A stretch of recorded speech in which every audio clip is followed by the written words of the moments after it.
Hello, ladies, gents, and fairy rants. My name is Cedric. This is Cedric's Library, and today we will talk about Gladiator in my own TTRPG. So, Mars Merjuvat. Now, at level 1, you get your HPs, which is 1d10 plus your Constitution modifier as your HP. Your primary ability is Dexterity. Your saving throw proficiencies are Dexterity and Charisma. And you are proficient with Trident, Bucklers, and no armor or light armor. And you can choose to be proficient in one of the following skills: Acrobatics, Athletics, Performance, Intimidation, or Persuasion.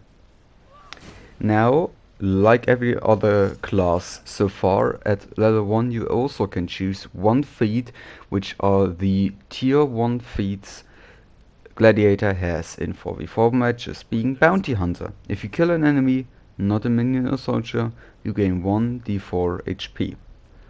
Iron Lungs. If your movement would be reduced, it only reduces by half that amount, rounded down. And Deadly.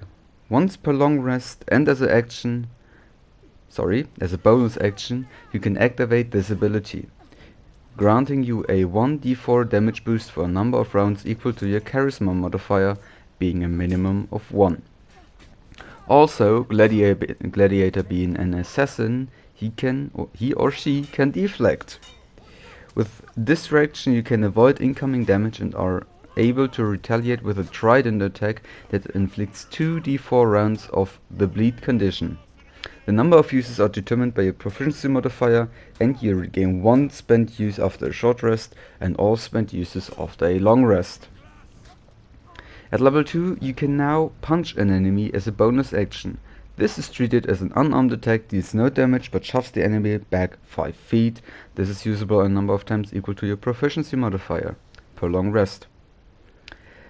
Now, level 3 is the level we choose the subclass. And for Gladiator we have the following: Path of the Pit Fighter, Path of the Slave, and Path of the Warrior.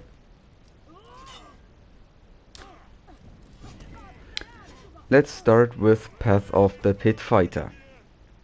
At level 3, if only one creature is within 5 feet of you, you gain +1 to your first attack each turn. At level 5, if only one creature is within 5 feet of you, you gain +1 AC. And at level 10, you gain +2 to your first attack each turn if only one creature is within 5 feet of you. And at level 15, your AC is increased by +2 if only one creature is within 5 feet of you. Then we have Path of the Slave.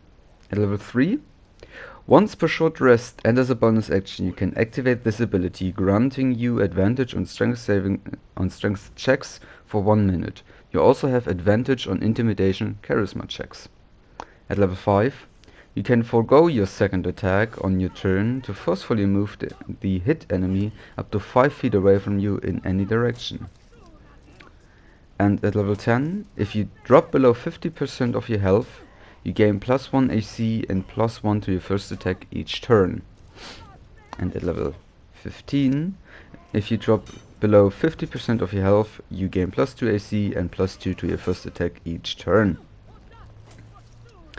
Now Path of the Warrior. At level 3, if you get attacked by an enemy that wears heavier armor than you, they get disadvantage against you for a number of rounds equal to your proficiency modifier. This can affect each creature only once per long rest. At level 5, if you attack a creature with lighter armor than you, you get +1 to your first attack each turn. At level 10, twice per long rest you can re-roll your initiative, taking the battle roll. And at level 15, as a bonus action and once per long rest, you can activate this ability, granting you and allied PCs within 10 feet of you +5 feet movement and +1 on each of their attacks, lasting for a number of rounds equal to your charisma modifier. You regain all spent uses after a long rest.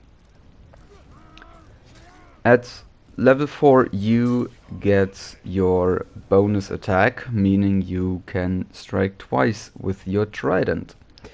At level 5 you can choose one of the following feats, being the tier 2 feats Gladiator has in 4v4 matches. Being Righteous Deflect. Your deflects now pin enemies until the start of their next turn. Pinned creatures have a movement of 0 feet, your allies have advantage against them, and enemies have advantage against you. Haymaker. Your punches now deal 1d4 blunt damage. And Executioner's Respite. Medium executions are now counted as short executions, and long executions now count as medium executions. The healing is also toned down. At level 6 you gain an ability score improvement. At level 7, twice per short rest, and as a bonus action you can now stab a creature in the foot with your trident. This pins the targeted creature until the start of their next turn. At level 8 you get the Skewer ability, which says the following. Instead of making 2 attacks as an attack action, you can make a single attack against an enemy. If it connects, the targeted creature takes 2d4 plus your dexterity modifier in piercing damage and is inflicted with 2d4 rounds of the bleeding condition. This can be used a number of times equal to your proficiency modifier, and you regain all spent uses after a long rest. At level 10 you can choose your third feat, being the tier 3 feats Gladiator has in 4v4 matches. Being Pugno Mortis. As an action you can throw a bomb up to 20 feet from you. This bomb explodes in a radius of 10 feet, dealing 3d6 force damage. The damage is only dealt when an enemy or ally in the explosion radius fails a DC 8 plus your dexterity modifier plus your proficiency modifier dexterity saving throw. This is usable once per short rest. Boleadoras. As an action, you throw a bola at an enemy within 20 feet of you that you can see. If it hits the enemy, they take 1d6 blunt damage and are pinned until the end of their next turn. This can be used a number of times equal to your proficiency modifier, and you regain all spent uses after a long rest. And lastly, Neptune's Wrath. As an action you can throw your trident at a target within 20 feet of you that you can see. This counts as a normal trident attack. If it hits, the target takes 3d6 piercing damage. As a bonus action you can summon the trident back in your hand. This can be used once per long rest. At level 12 and 14 you gain your ability score improvement. At level 15 you can pick your last feat, being the tier 4 feats Gladiator has in 4v4 matches, being Catapult. As an action you can call in a catapult strike up to 60 feet away from your position.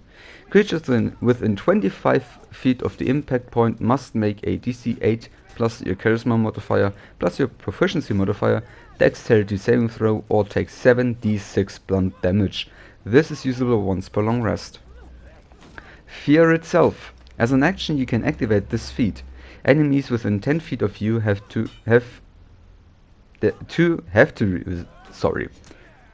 As an action you can activate this feat. Enemies within 10 feet of you have to reduce their damage by 1d4, determined for each attack separately before the damage is rolled for 1 minute. Affected enemies have disadvantage against being frightened and intimidated. This is usable a number of times equal to your charisma modifier, minimum of 1. You regain all spent uses after a long rest. And Roar of the Crowd. As a bonus action you can activate this ability and gain 1d6 damage boost to your attacks and gain 10 feet of movement. This is usable a number of times equal to your charisma modifier, minimum of 1, and you regain all spent uses after a long rest. At level 18 you gain your last ability score improvement, and at level 20 you get your capstone ability. Your Skewer now deals 3d4 rounds of bleed. In addition to that, your Deflect now deals 1d8 plus 2d4 rounds of bleed. Meaning you actually get more bleed damage from all your skewers and deflects. And this was the Gladiator class in the TTRPG I am building for myself right now. Yes, I hope you guys liked it. Don't get lost in the Feywild and stay hydrated. Till the next time, bye bye.